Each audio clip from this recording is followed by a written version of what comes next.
আমরা বিচ্ছু বাহিনী সারা রাত লুডো খেলে এখন চলে যাচ্ছি চা খেতে। এখন বাজে রাত 3:19। দেখা যাক চায়ের দোকান খোলা আছে কিনা। হ্যালো, রাত বাজে কয়টা বাজে? 4টা 3টা 3:30 পরে। এখন বাজে কয়টা? 3:30। 3:19। 3:19। কোথায় যাচ্ছি আমরা সবাই? চা খেতে। হ্যাঁ, আমাদের জন্য চায়ের দোকান স্পেশালি খোলা রেখেছে। গ্রুপ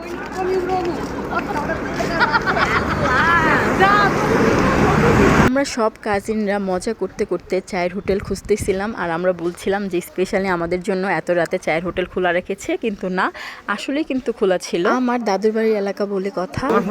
ভিডিও খুব ভালো হয়েছে।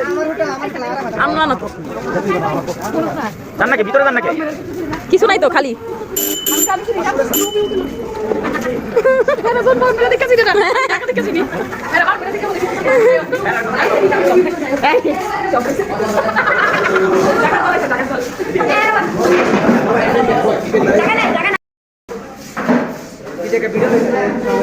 দেখতেই পেয়েছেন এখন বাজে 3:34। আমরা বিচ্ছু বাহিনী ঢুকে পড়েছি একটা চায়ের হোটেলে। তো আমরা মূলত আসছি চার পরোটা খাওয়ার জন্য।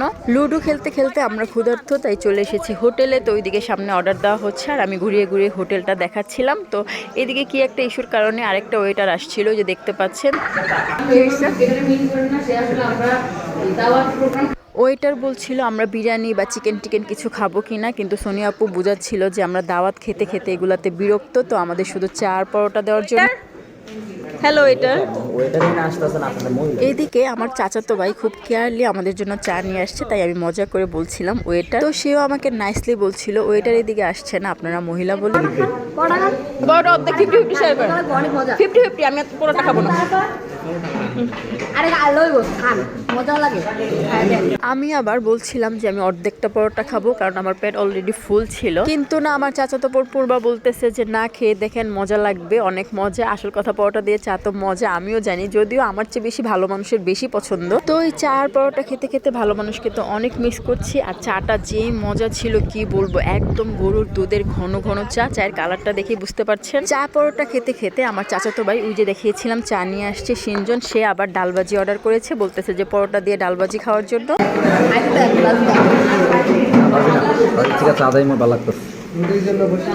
পূর্বা তো ডালবাজি এগিয়ে দিয়ে বলছিল ডালবাজি দিয়ে পরোটা খাওয়ার জন্য। তো আরেকটা কাজিন বলছিল যে না, চা দিয়ে ভাল লাগছিল। যে বলছিল চা দিয়ে পরোটা ভাল লাগছে, সে হচ্ছে আমার কেমন কাজিন জানেন? আমার আব্বুর চাচাতো ভাইয়ের ছেলে। তো কি বলবো, চাচাতো কাজিন তো আব্বুর আপন ভাইয়ের ছেলে হয়, আবার আব্বুর চাচাতো ভাইয়ের ছেলেও কাজিন হয়। যাই হোক, এসব সম্পর্কের পেছে না যাই। এদিকে আমরা সব কাজিনরাই ছিলাম, চাচাতো বলেন, ফুফাতো বলেন, আবার আব্বুর চাচাতো বোনের ছেলে মেয়েরাও ছিল, আবার ছিল বোনের ছেলে মেয়ে। সবাই মিলে মজা করতে করতে রাস্তা দিয়ে হেঁটে যাচ্ছিলাম। এখন বাজে 4টার উপরে। তো আস্তে আস্তে গেট খুলে আমরা লক করছিলাম, যাতে বড়রা না জেগে যায়। আর বড়রা তো জানে না আমরা বাইরে গিয়েছি, আর তাই আমরা সবাই স্লো স্টেপ নিয়ে গেটে ঢুকছিলাম। সাথে আমার একটা কাজিন, মানে চাচাতো বোন আশা, সে গেট লক করছিল। আমি আবার বলছিলাম আস্তে আটকাও। ওইদিকে তো সবাই নাক ডেকে ঘুমাচ্ছে, কারণ সবাই ঘুমিয়েছি 5:30-6টার দিকে।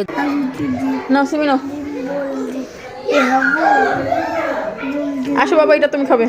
আমার যেহেতু সকাল সকাল ঘুম থেকে উঠে অভ্যাস, তাই আর আমি ঘুমাতে পারিনি। মাত্র আধা ঘন্টা 1 ঘন্টার মতো শুধু শুয়েছিলাম। আমি তো ঘুমাইনি। ওকে, আমার ননদ আর পাপাকে কিন্তু আমি রাত্রে নিয়ে যাইনি, তারা ঘুমিয়েছিল। তো তাদের তো সকাল সকাল নাস্তা দিতে হবে, কম আনছি যদি না খাও।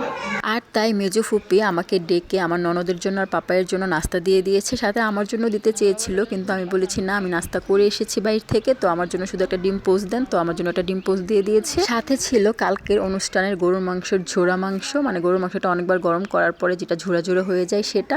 তো আমি আবার ননদকে বলছিলাম কম এনেছি যদি সে না খায়, কিন্তু না, আমার ননদ ডিম দিয়ে সাথে এই ঝুরা মাংস দিয়ে পাউরুটি অনেক মজা করে খেয়েছিল। তো আমাকে আবার মেজো ফুপি ডেকে বলছিল কালকের অনুষ্ঠানের পোলাও গরম করছে, আমি খাবো কিনা। তো কি আর করার, লোভ সামলাতে না পেরে পোলাও নিয়ে আসছি, ঝোড়া মাংস আর ডিম পোস্ট দিয়ে খাওয়ার জন্য। তো কালকের অনুষ্ঠানের গরু মাংসতে কিন্তু আস্ত রসুন দিয়েছিল, এই তো দেখতে পাচ্ছেন। তো আজকের মতো এতটুকুই। সবাই ভালো থাকবেন, আল্লাহ হাফেজ, আসসালামু আলাইকুম।